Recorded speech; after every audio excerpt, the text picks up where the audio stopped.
You're listening to Switched On Australia, the podcast that tracks the opportunities and challenges of electrifying everything, everywhere.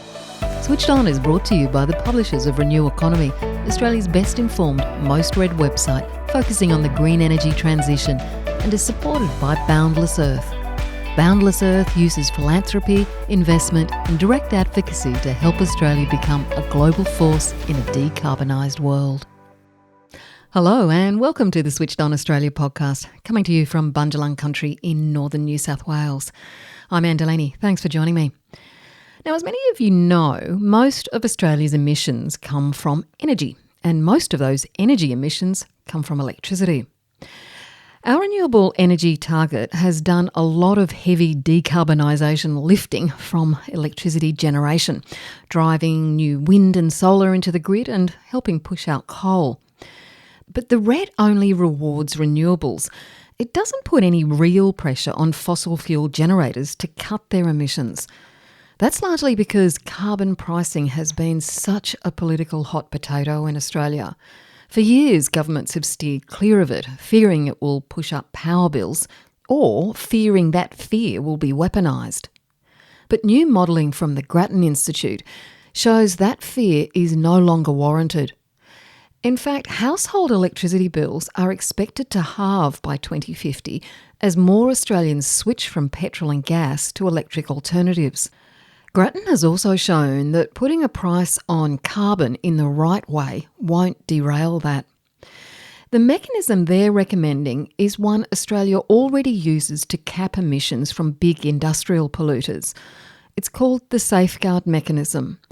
And they argue it could now be extended to electricity generation to help it decarbonise faster without hitting households in the hip pocket. Crucially, because the Safeguard Mechanism was introduced by a coalition government, it's a form of carbon pricing that just might attract bipartisan support and make electricity market reform more effective. Alison Reeve is the Grattan Institute's Program Director for Energy and Climate Change. And I started by asking her how important it is to have a clear way to constrain emissions from our electricity generation. So if we're thinking about the targets that we've got to achieve for emissions reduction, the government's last set of projections, which are nearly a year old now, had us pretty well on track for the 2031, although a lot of that was leaning very heavily on the electricity system, as a lot of your listeners would probably know. But then going beyond that with the new target that they've announced for 2035, that is going to require both the electricity sector to keep decarbonising and doing that quite a lot, but then also for other sectors to take that electricity and use it instead of using the fossil fuels. The thing is that a lot of the policies that we've got in the electricity sector about emissions and renewables and so on at the moment all expire in 2030. And the review of the national energy market that is going on at the moment is not really solving for the emissions question. It is solving more for how we get investment to flow, which is important. It's very important. But it's not, really, in a nutshell, when we ran our no new policy scenario for this particular report, what it showed was that while the electricity sector will decarbonise itself because the coal-fired power stations become uneconomic, they leave the system and they get replaced by renewables because that is the cheaper form of energy. The emissions stay too high for too long if we want to hit those targets going out to 2050. And so there is a case for putting some kind of signal into the electricity sector so that the coal leaves faster and also so that we get an efficient build of gas. So a lot of people would know that once the coal is gone, the mix that we will likely have in the energy market will be mostly renewables, some storage, and then some gas for backup. And at the moment, storage and gas don't compete on a level playing field because storage, particularly if it's, say behind the meter, big batteries at a solar farm or even just in a house, it's storing zero emissions energy and sending out zero emissions energy. Gas is getting its emissions for free at the moment. So that's kind of the other reason as well, is if we want to get the efficient build and a clean build as well, then we need to be making sure that we are pricing in the cost of the emissions. So we won't reach our emission reduction targets by 2050, and we've basically just got to get the power generators decarbonising much faster. That's the basic message that you're trying to portray. Yeah, and I mean, look, there are different ways you could do that, right? We could Mm. continue on the existing pathway of just pushing more and more renewables in until the coal leaves of its own accord. Um, there are people like Ross Garnaut who say the solution is to have a carbon tax. There are lots of different ways that we could do this, but I think our broader point was, well, we need to open up that discussion and talk about what the best way is. Your report recommends we expand the safeguard mechanism to the electricity sector. Now, before we look at it and how that's going to help, just explain what the safeguard mechanism is and how it operates. Sure. So the safeguard mechanism was introduced by the coalition government in 2015. What it does is for any facility in Australia that emits more than 100,000 tonnes of greenhouse gas a year, it gives them what's called a baseline, and they have to keep their emissions below that baseline. If they go over the baseline, they have to buy a credit to offset those emissions, and if they're under the baseline, they get given a credit, which they can then sell to someone else. Facilities that are above their baseline can also buy Australian carbon credit units or ACCUs to offset those emissions when they go over. Over time, those baselines go down, and so facilities have to make a decision about, do they keep buying more and more and more offsets, or do they change something about how they operate that facility or what equipment they use in order to bring the emissions down underneath the baseline again. And so what that should do over time is get emissions out of those facilities in a way that's, I guess you could say it's an economically viable way of doing it. You're pricing it in. You're saying you have to pay for this. You make your choice about whether you want to keep paying or whether you want to spend some capital to change your facility so that you don't have to pay. Mm. So that's how it works at the moment. It applies to around 150 large industrial facilities, both of the airlines and a couple of sort of rail and logistics companies. Um, and it has always had this adjunct part, which in theory applies to the electricity sector, but in practice has never been activated. And so what we were suggesting is, like, if we reactivate that part, that was kind of our first question to test is, could we reactivate that part, and would it be able to efficiently solve for the emissions task that the electricity sector has to do?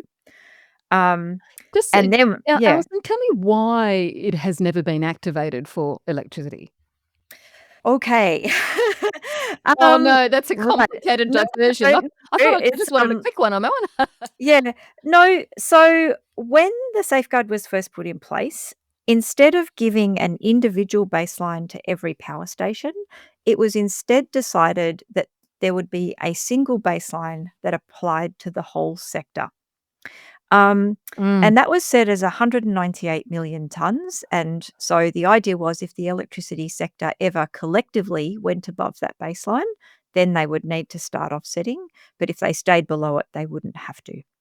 And the thing is that that baseline was set way too high. The electricity sector, I'm sorry, I don't have the exact number in front of me now, but it has never come close to emitting 198 million tonnes a year. right. And that's because the RET has been doing a lot of hard work to decarbonise The the sector. Renewable Energy Target Yes, that's right. basically getting renewables built. Yes, that's right. And so that while that it is technically there, it's never actually done anything to change the behaviour of generators in the sector. Right. So how would you expand this safeguard mechanism to electricity? So what we did was we actually modeled a simple, what's called a baseline and credit scheme, which is, I was talking before about the way Mm. the safeguard sets baselines and then you get credits if you're below. So we modeled a simple baseline and credit scheme that only applied to the electricity sector.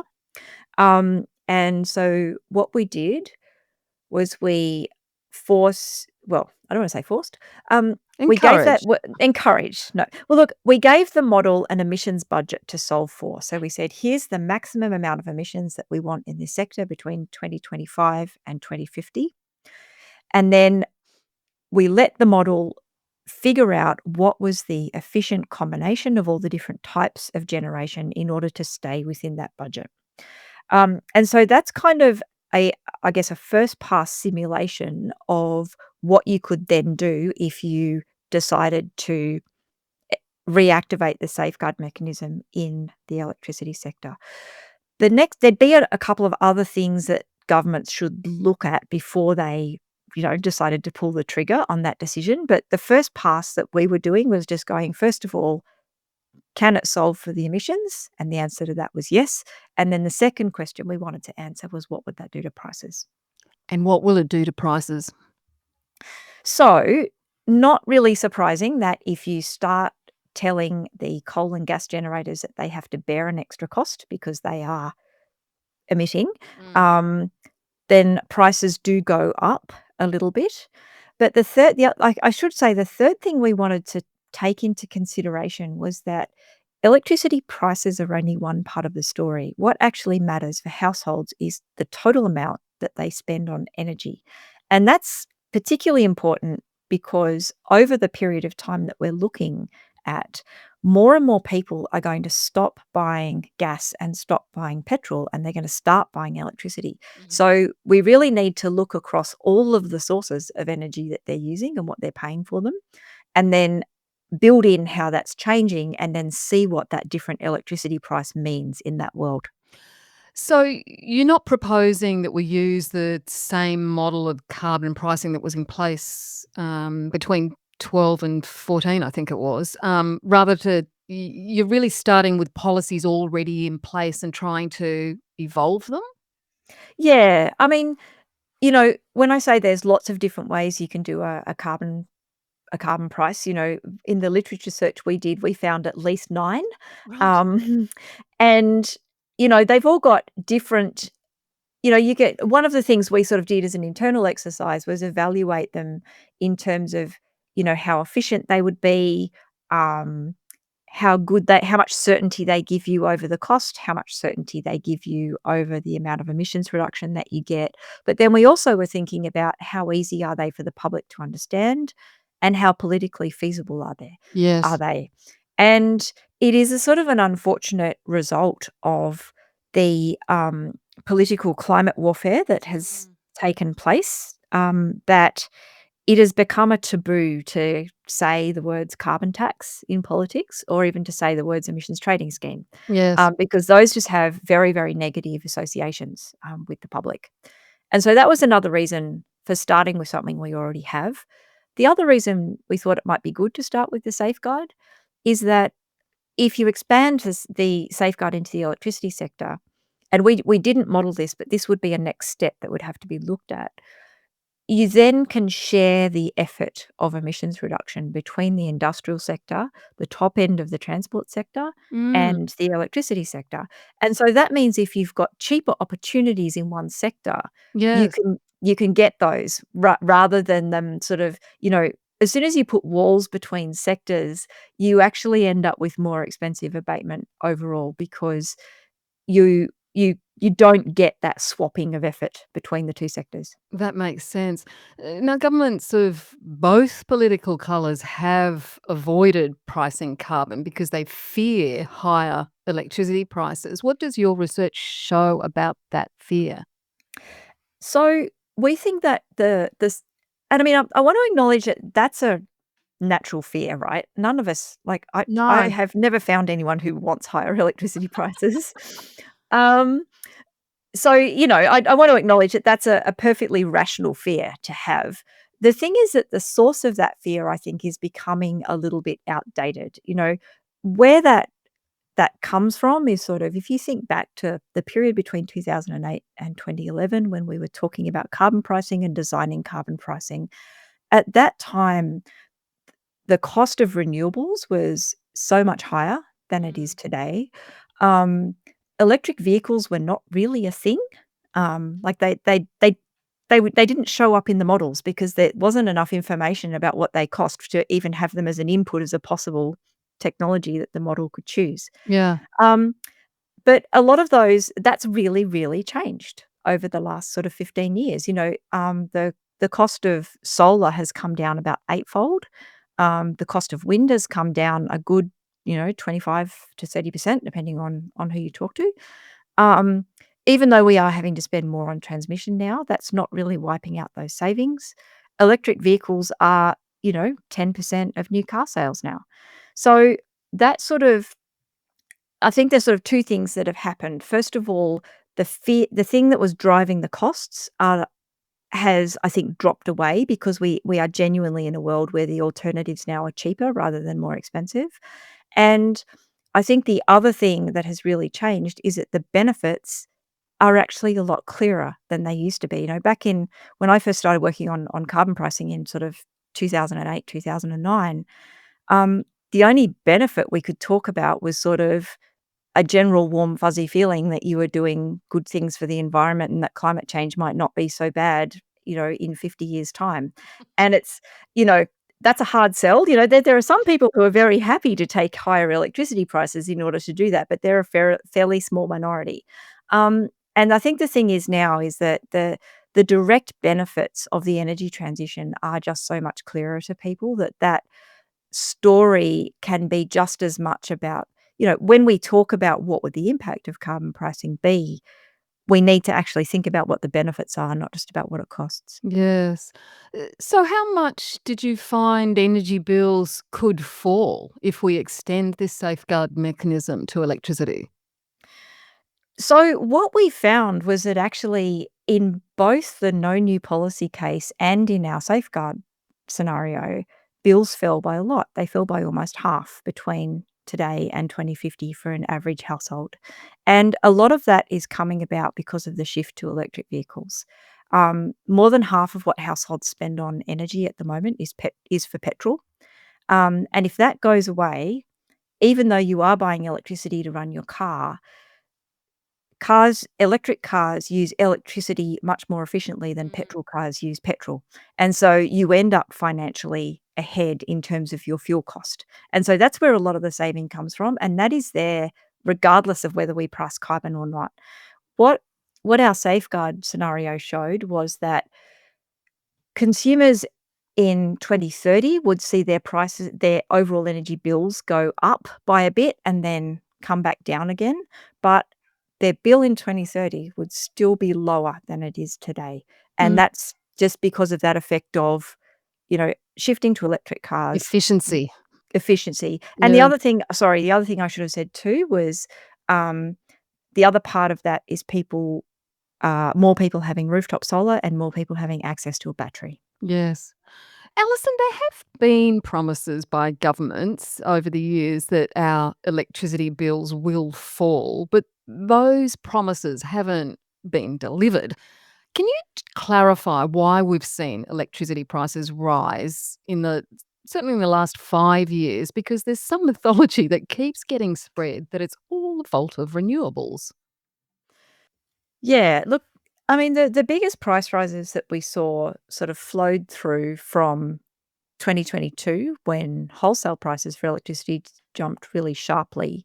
And the reason that that happened was probably a confluence of a couple of different factors. So, international coal prices and international gas prices went up very sharply because of the war between Russia and Ukraine. Mm. Um, because Europe stopped buying coal and gas from Russia, that drove up the international price. And because we are a big exporter, we pay the international price. And so when that goes up, the prices go up here as well. And that made the cost of coal generation and gas generation in Australia much more expensive. There was also a period in 2022 when there were a number of other things that went wrong with the electricity market, and meant that the market operator was stepping in and directing the market a lot more. And that ends up having flow on effects for prices later because when they are doing those directions, um, that often means that some of the market players lose revenue and they're allowed to recoup that revenue later on. So those higher wholesale prices in 2022 flowed through to energy bills in 23 and 24. Some of that is sort of starting to wash out of the system, but some of it is still there. The other thing that is going on is that the cost of everything has gone up, right? Inflation has been just, you know, it was something we didn't have to worry about, and then suddenly we did.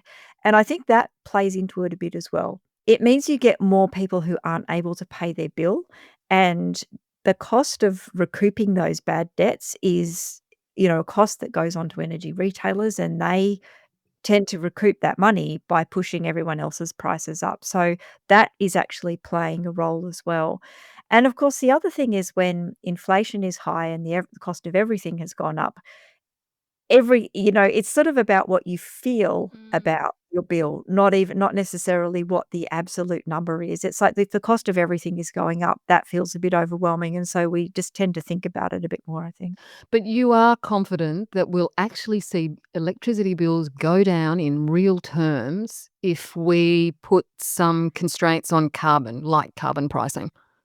So what our model showed is that the retail cost of electricity is likely to drop out to 2030, provided that the capacity investment scheme, which is a federal government scheme that underwrites new solar and wind generation and some storage, provided that that builds everything that is meant to build, then the price of electricity is going to fall a lot until 2030. But then because that policy finishes, it's going to probably come back up again and move towards a sort of a long run, more normal cost for electricity. But that's the price of electricity. And as I was saying earlier, the thing that we need to think about is actually the cost on households of all of the energy sources that they're using and how much of that's coming from electricity. But there are some assumptions in what you've just said, delivering the federal government's capacity investment scheme, getting enough wind and solar built. We've got problems with that at the moment. So that's clearly going to affect whether those prices, isn't it? Those electricity prices. Yeah, I mean, there's a saying about models that all models are wrong, but some models are useful. Um, the purpose of doing a modeling exercise is not necessarily because you want to, forecast exactly what's going to happen, 10 or 20 years from now. It's to help you think through what might happen, but also to help you think through what are the risks that lie ahead. How do you make, ultimately what a lot of policy in the electricity sector is trying to do is to make the world behave more like an economic model. In an economic model, you know, if the model say, if the model says, "Hey, we need, there's higher demand, we need more generation to be built," it just gets built overnight. There's no barrier to accessing capital. There's no planning process to go through. There's no way to sort of build into a model the fact that you might have a local community that objects to it or something like that. It just builds it overnight. I guess the onus is on governments is if that is the sort of the efficient pathway, how do we make the real world behave as much like that as possible? And that's why one of our key recommendations was that governments need to continue with the efforts that they're making at the moment that are making it easier to build transmission, making it easier to build renewables through fixing up things like, planning processes, skills shortages, making sure that we get local buy-in and so on. Because if you don't do that, then you won't get the same outcome as my model projects that you will, because the world didn't behave in the same way as the model. And local buy-in is absolutely crucial here, surely, because one of the things that I did notice that you've recommended is that we need to make planning approvals for transmission faster and easier. Now that's a bit of a red flag to a bull, isn't it, at the moment, given that we still have a lot of opposition and weaponizing of that opposition against the installation of more transmission. Yeah, absolutely. I think that's right, and I mean, faster doesn't have to mean riding roughshod over communities. I mean, I think, one of the things I've sort of found frustrating about this over the past couple of years is that if we can go back and look at lines like transmission lines like VNI West and so on, which have been on the drawing board probably for, 7 or 8 years, Mm. but the communities that are under those lines didn't know that. Yeah. Um, and I think that's sort of, some of the onus is on the market operator, it's on governments, it's on the transmission companies to be going out there well ahead of time. Yes. Doing Um, better. exactly. And treating that gaining the social license, getting people used to the idea, getting people understand what it's going to mean for them personally. And, we need to be getting that well before we start putting it into the ISP model or whatever that says, "Yes, this should be built by this year."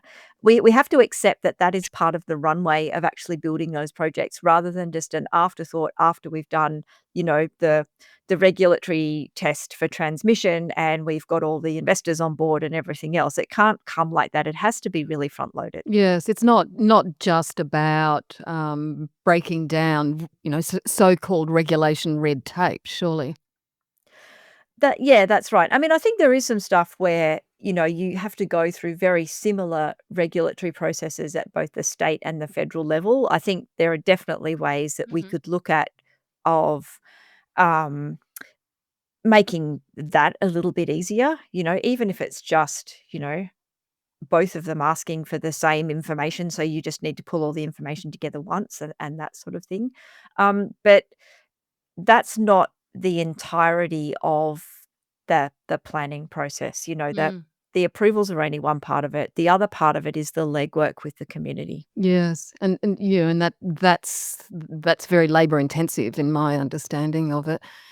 You've also recommended extending programs to electrify all households because let's face it, around about half of Australian households face barriers to electrifying for various different reasons. What specific programs do you reckon should be extended? Yeah, I mean, we explored this a lot in the report we wrote a couple of years ago about helping households get off gas. I think I came and talked to you on the podcast about that You actually. did. Yeah. Um, and so one of the things that I think is uh, particularly important with this is that we really think about how we get to the households who are going to find it difficult, not the households that find it easy. So if you look at, say, the battery rebates that are available at the moment, a lot of those have been taken up by people who already have solar. If you've already got solar, chances are you probably already own your own house and it's a freestanding house. Um, we haven't yet cracked in a big way how we get access to the benefits of rooftop solar for people who rent, for people who live in multi-unit apartment, buildings, for example. The same thing with getting your gas out of your house. If you're a renter, your landlord chooses your appliances, not you. The Victorian government's actually made some good strides on this, in that they have said that in rental properties, when the heating system or the water heater break, they must be replaced with an electric one. Um, and so that's a good way of getting around that barrier with the landlord, but we need that to be a lot more widespread. Um, and we also need to start thinking about how these barriers are going to manifest with electric vehicles as well. Mm. Um, if you can't, you know, I have had a long ongoing battle with my landlord to fix a dripping tap in the garden and a leaking shower. My chances of getting him to give me an electric car charger, I would say, are, Buckley. close to 0. Yeah. But if we are moving to a world where most cars are electric, we need to find a way around that. Such that we do end up with everybody being able to access the benefits that are there of being an all electric household. If we end up with a transition where we have one third of households who are still stuck in the fossil world and the other two thirds of households who are getting all of the electrification benefits, that's actually a really poor outcome. That's not something that we should tolerate. I just want to look a little bit more at the politics of how we, I suppose, make the real world move towards your model, as you've Yeah. said. I mean, both Labor and coalition governments have supported the safeguard mechanism that you're recommending at different times. Do you reckon it could be the long-term bipartisan climate policy Australia has been missing? Um, Look, I think it's got more chance than some other ideas, put it that way. You know, it's already there. We already know how it works. You wouldn't need to make major legislation changes in order to do it. It seems to be fairly well tolerated by the industrial sector. It's not to say that it's a perfect policy, but I think the thing, if you think about the fact that we've got less than 25 years now to get to net zero. We've got less than 10 years to get to our 2035 target. We can't let the perfect be the enemy of the good anymore. I think, we need to, if we've got something that is there and that is working okay, the discussion we need to have is how do we make it better, not should we scrap it and put something else in. Um, so, the safeguard definitely has some flaws and, there's a review of it coming up next year, and that's gonna be the forum, I think, to debate, what parts of it could be improved. Um, but at least it's there, at least it's something that we could use if we chose to. What about the government subsidies and underwriting of coal-fired power stations like Origin's Eraring? What should happen to that? I mean, surely, if we're gonna have this carbon pricing, we need to be looking at those things as well, the other side of things, I suppose. Yeah, I mean, the thing is, if you've got carbon pricing, I think you can actually rest a little easier about underwriting because the underwriting that you will be doing is would be because you're concerned about reliability. And Mhm. if you've priced the emissions in, it's going to be more expensive to underwrite those power stations, and which means you might, underwrite them a little less or for not as long, or you might work a little bit harder to get more storage into the system or get more renewables built or whatever else.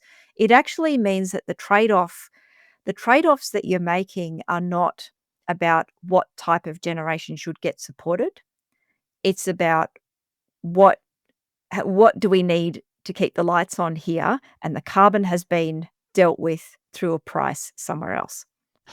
And you mentioned the review of the safeguard mechanism, and that will be the, I suppose, the lever for hoping to expand this to the electricity system. What else do you want the government to do in order to make this happen, to include electricity in the safeguard mechanism? There's a couple of other things that need to be looked at. So we only looked at the impact on households, on household electricity use.